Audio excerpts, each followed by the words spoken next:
Hey, what's up, guys? It's DarkArmedDuelist, and Tim and doing some for hire test hands. I'm really excited to do this one because this deck is probably one of the most budget decks on my entire channel because everything in this entire deck has been reprinted as a common in the main deck. You can actually pick up the main deck for around maybe $10, to be honest. It's really, really cheap to pick up the core for hire because it's just such an easy deck to pull because it was reprinted in the legendary. It was reprinted in the gold sarcophagus megatins, and they reprinted everything as a common in the whole 10. So it's really amazing that this deck is so cheap. So without further ado, guys, don't forget to like, comment, subscribe, hit the bell there so you can become part of the notification squad, and definitely check out that Patreon down in the description below because you have some awesome rewards, you guys, like getting your name in the description of every single video, getting a signed card sent to the mail, or even getting a requested deck profile just like this one every single month that you are a patron. So without further ado, let's get straight on into this. So for hire is a really interesting deck that's actually based off of pirates and essentially animals, or as I call them, the furry pirates. It's a really cool deck, and it was the first ever pirate archetype. And a lot of people think that Plunder Patrol is actually the first one, but it's not. This is actually the first pirate archetype because they have Pandora, their pirate ship that they use, but they're kind of like mercenary pirates, which is really, really, really cool. And I really like the aspect of this deck. But a lot of people overlook this deck because it came out when Sky Striker did, which is really a shame because this deck is a really fun budget swarm deck that you can just make for somebody that doesn't really know a lot of Yu-Gi-Oh! And you can throw this deck at them and go, hey, just summon a monster, activate this effect, and then summon another monster right behind it. Because a lot of your for hire monsters share the same ability, which is really cool about the way that the deck plays. And I really like that. This is a deck that actually, when it first came out, out of all the decks that were in the entire set, which was Sky Striker, this, and Vampires, I was really interested in building this over... Well, I can't say that. I was probably interested in building Vampires more, and then this deck kind of grew on me. And then I built the Sky Strikers way later, because you guys know I'm not super interested in meta decks, because I know everything's going to get hidden, except Orcust, which was a really fun deck while it lasted. I really enjoyed Orcust, but I don't usually tend to gravitate towards the main, like, meta deck at the current moment because it just, I know I'm going to invest like $100 in the card, and I don't really go to regionals and stuff. I just go to locals and stuff, and I don't want to invest $100 in a card that's going to get hit right off the bat. But I've gotten to the point where I do a little bit more for test hands and deck profiles for you guys.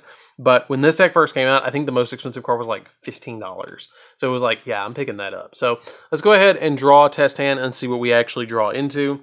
And this deck, again, is kind of weird. It doesn't have any in particular combo. It just kind of goes off. So you kind of got to see how it goes off.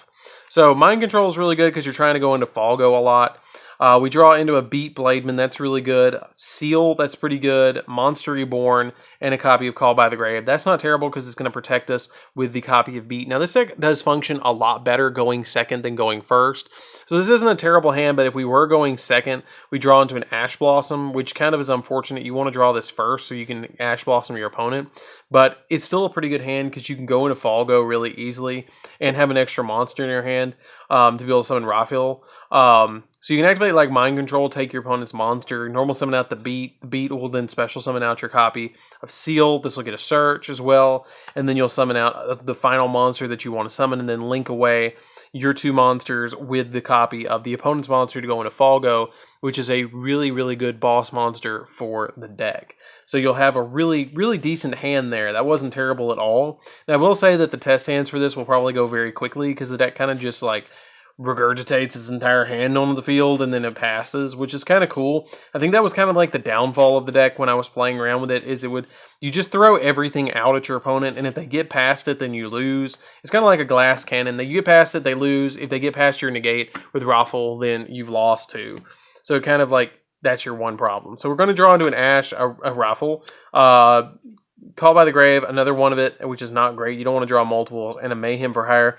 This is not a good hand because you're not drawing into anything that you can normal summon, but then you change the whole hand with a Flow, because Flow lets you during your main phase special summon for a hire monster in your hand, which is really, really helpful.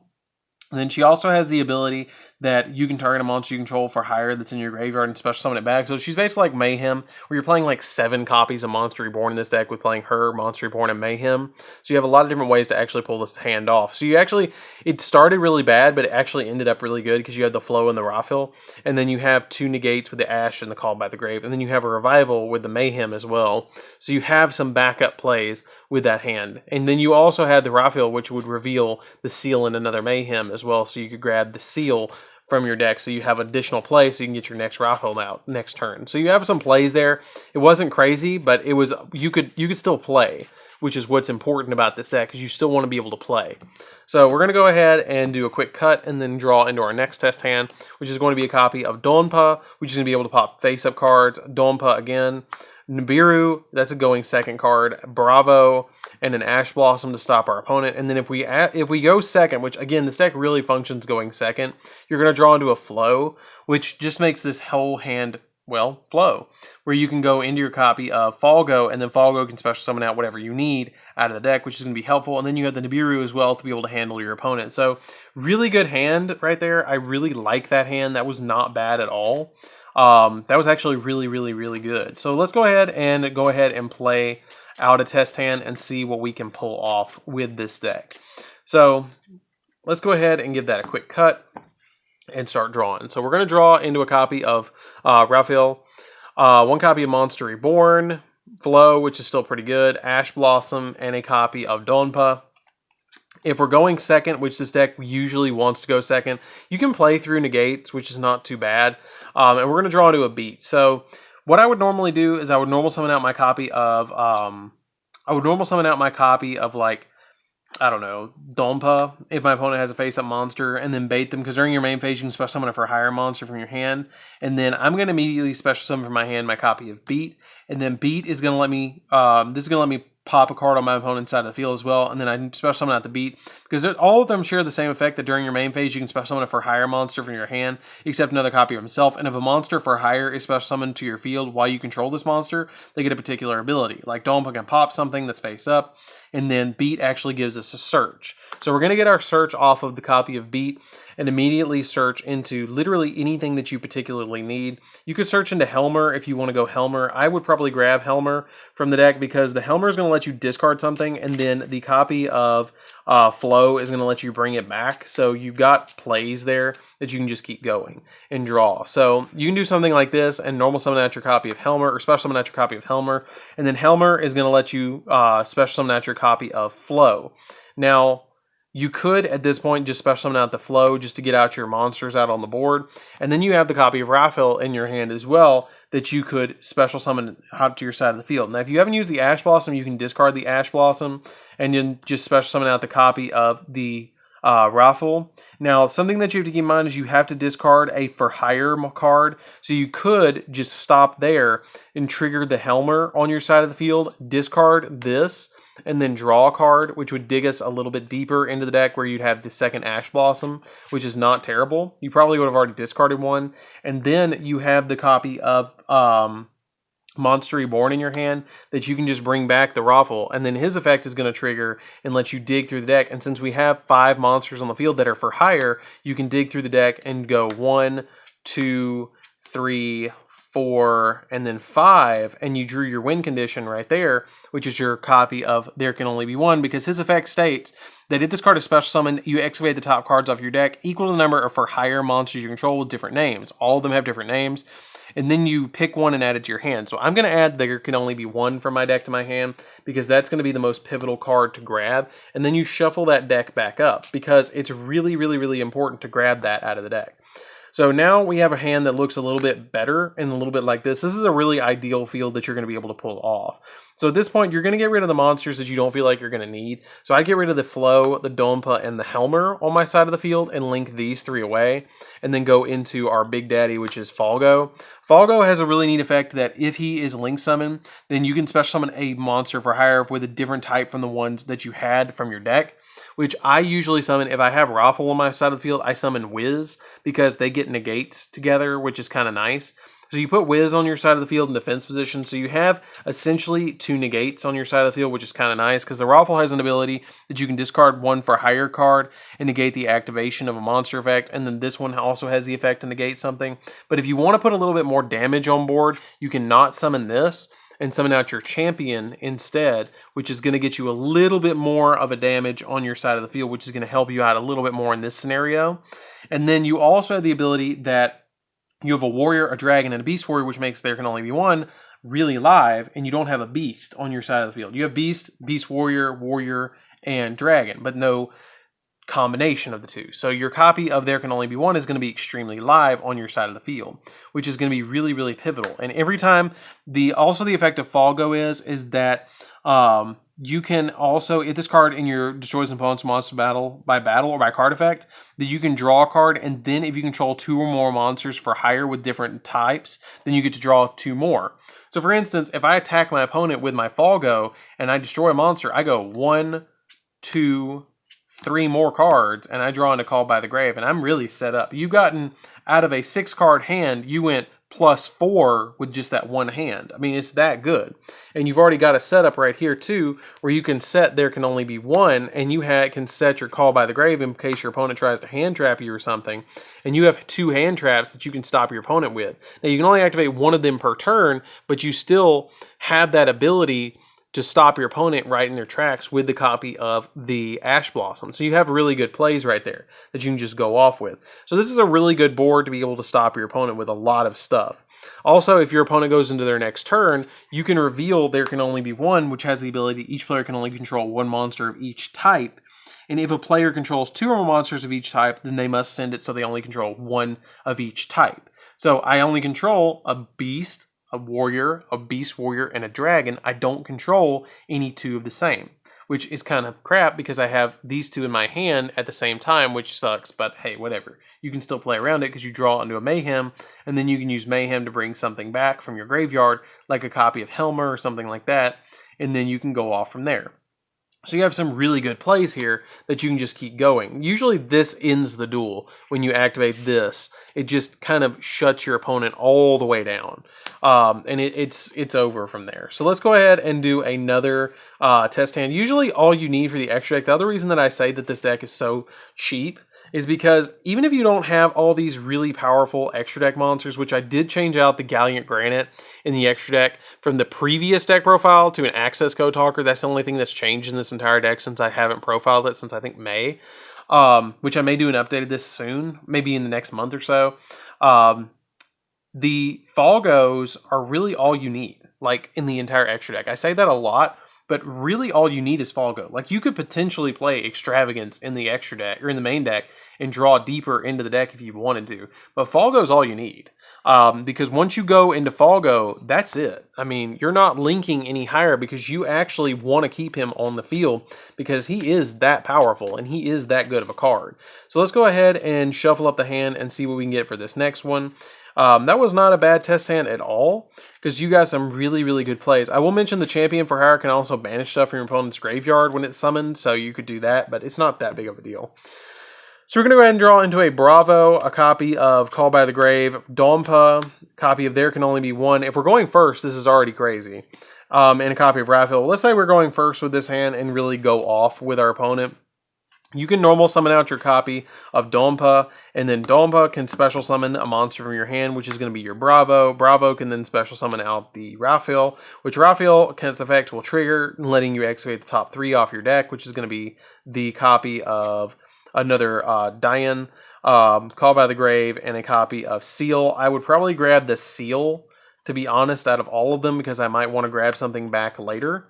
And at this point, you're going to shuffle up that deck, and then you're going to link summon into your copy of Falgo right here, which if you want to link into Falgo, you can link into Falgo, or you can leave it just like this and just stop there, because you have There Can Only Be One, and you have a negation with him as well, and you have the copy of Called by the Grave if you want to bait your opponent at any point. But let's just say for conversation's sake, we do link away these 3 monsters and go ahead and summon out the copy of Falgo. The Falgo is then going to trigger and is going to summon out a copy of literally any of your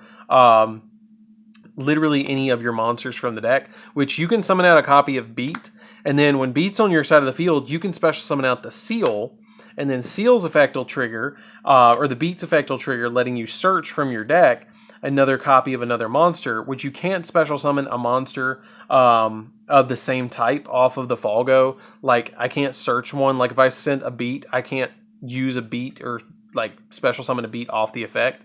That's something to keep in mind about this. But the Beat will let me then search another Raphael, which is going to let me special summon out a Raphael again, or you can only use this effect once per turn. You can only use each effect of him once per turn, but you can special summon him out by the effect of your copy of like Seal if you want to. So we're going to go ahead and shuffle up that deck really quick, and I'm going to use the effect of Seal to immediately special summon out that copy of Raphael. And at any time, if our opponent tried to stop us, we do have the Call by the Grave that we could drop. And then you got There Can Only One again, and you have this already good, really good board that's going to back you up. Now you have, again, Beast Warrior, Warrior, Beast, and Dragon, which is going to protect you. Now the Raphael's negation is turned off because you don't have anything in your hand, but again, that's not a super big deal because we have this really good board right off the bat that you don't even really have to do anything else to. If you want to as well, you can link these two away if you want to go that route, and you do have the Nightmare Unicorn and the Nightmare Phoenix if you need to go that route. And if you want to make a big BLS, you can link these three away and summon BLS, and it'll be immune to stuff too. So that's another route, but he cannot be used as link material, so that's something to keep in mind. But if you pass and you go into your opponent's turn, you just reveal that There Can Only Be One, and it's like, you can't summon anything. So what are you going to do? So let's go ahead and do one more quick test hand and see what we can do for our last quick test hand. And yeah, this deck is really good. It can pull off those kind of fields, and it's just really fun to play around with because it's really simple. Like, you just link summon one time usually per turn, and you just got to remember 3 different monsters with different types that link summon into it, and then it special summons one that wasn't used for the original link material. And then if it destroys a monster by battle, you draw 3 if you have more than 2 for higher on your side of the field. So we're going to go ahead and draw. We're going to get into an Ash Blossom, Call by the Grave, Monster Reborn, Wiz, and a copy of Upstart Goblin. Now, if we were going second, we would draw into a copy of Nibiru, and then we'd Upstart Goblin our opponent, and then draw into a Bravo. Okay, this is probably about as Brick City as it could get, but we still have plays that we can go off with. Let's say we go ahead and Ash Blossom our opponent on the first turn. We didn't have the Nibiru going first, so that kind of sucks.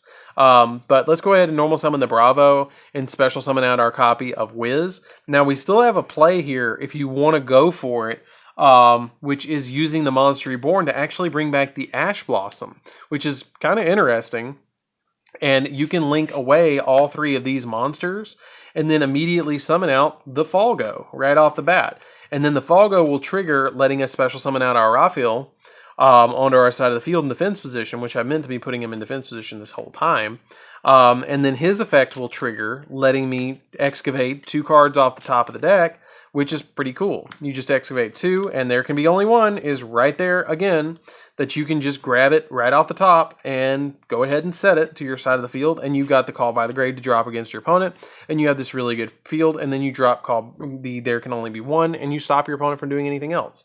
So you have a really decent field off of a really bad hand. You can still pull it off, and you have the Nibiru as well if you need the Nibiru. If we draw into Rhoda, which can be a copy of the Beat Blademan. So that's pretty much it for the test hands, guys. That was 3 really good ones. That wasn't terrible at all. The deck is really good. It's really quick, which is what I really like about this deck, and it's really interesting to actually play around with it because you can do all these really cool combos, and you have, like, if you really play into a grind match, you can do something like with this, where you go into your copy of Access Code Talker if you want to play Access Code Talker. But like I said about the extra deck, you just play this, and all of this right here is just whatever you want. I mean, if you can't afford Access Code Talker, or you can't afford Boral Sword, or Nightmare Unicorn, or Nightmare Phoenix, if you can't even afford Nightmare Phoenix, or Nightmare Unicorn, or any of that's like $8 or $9 cards, but you can drop $20 on the main deck, do it and get the main deck. And you don't even need the hand traps, and you don't need the Nibiru to play this deck. You can play 3 Effect Veilers if you have to. If you really want to play Yu-Gi-Oh!, build for hire. This is the way to play. And it's super cheap, and it's really, really fun to play. When this deck came out, I bought, when it got reprinted, I bought, I think, 4 cores of the deck for like $15. it was like $5 a piece, and a little bit less than $5 a piece. I bought 3 cores of this deck, threw them in my trade binder, and anybody that wanted to learn to play Yu-Gi-Oh, I'd pull this deck out and I would teach them to play it because it's that simple. It really is that simple, and it's really cheap to build. I mean, Falgo even got reprinted as a rare in the tin. Like, it was that cheap. And I was just like, here, all you need is these 3. That's it. That's all you need to know how to play in the extra deck. You can learn this deck. So, anyways, guys, this is DarkArmedDuelist. Don't forget to like, comment, subscribe. Hit the bell on there so you can become part of the notification squad. And definitely tell me what you think of this test hand video. The description will have the deck profile of this deck, so you guys can definitely check that out. It's a really fun deck to play around with. I highly recommend that you guys give it a try, especially with how budget this deck is. It's a super fun deck to play around with, but definitely like, comment, subscribe, hit the bell on there so you can become part of the notification squad, and definitely check out that Patreon down in the description below because we have some awesome rewards for you guys, and I'll see you guys in the next video. See you later, guys.